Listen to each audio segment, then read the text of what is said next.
What's up, guys? JP back at you once again, bringing you guys day number 26 in my 6th annual 31 Days of Horror. This is a series in which we watch and review 31 horror films in 31 days, all during the month of October, leading right up to Halloween. And continuing along today, a little bit of backstory on today's pick. I decided to go with a film from the year 1991, and I have a mild interest in the year 1991 when it comes to horror films because it was the year I was born. And one thing about the 90s is it's kind of known for not having the greatest horror films. Of course, there are quality horror films, but the quantity of quality horror films is not very high. And there are a few years in the 90s that are particularly bad. One of those is 1991. 1991 is not the worst year in horror, but it's, one of the worst in the 90s. So I decided to go with Popcorn from the year, obviously, 1991, coming to us courtesy of Synapse Films. Now, this is a film that I've wanted to see for a while, but I just couldn't get a hold of it. I don't think that it has a DVD release, or if it does, it's long out of print. So this was really cool when Synapse announced this a long time ago, and now we finally got it on Blu-ray. So, Popcorn follows a girl named Maggie who is having visions, nightmares of horrible things, and she is recording them because she is an aspiring filmmaker. So she is working her dreams and memories into a script.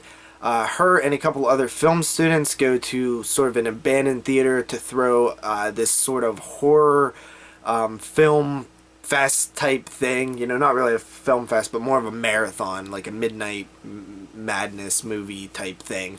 Where they're showing 3 films. One is The Mosquito, one is like The Electric Man or something, the other one's called The Stench, all sort of parodying, they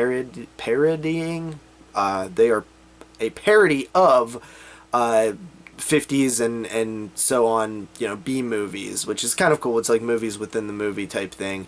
And basically, people start getting killed off at this theater, and she finds out that she's a little closer to this backstory, this what's really going on type thing, when she sees a short film of a movie called The Possessor, which brings back visions and memories, and she's having nightmares and stuff like that.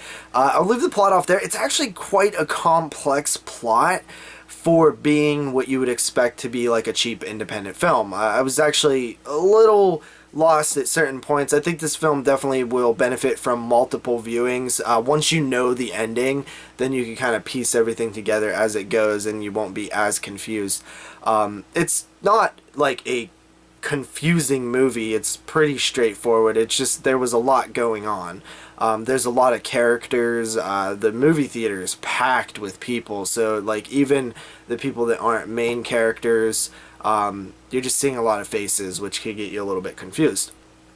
This film has Dee Wallace in it. It also has the girl, and I always forget her name, but she was in Kelly Jo Minter. She was in Nightmare on Elm Street Part 5. She was in People Under the Stairs, and a few other films. She's like a very familiar face to me. I've seen her in a few things, and I've always liked her. So it was cool to see her in this movie, because I think I've now seen every horror film she's been in, and I've always liked that actress. I wish she would have done more horror.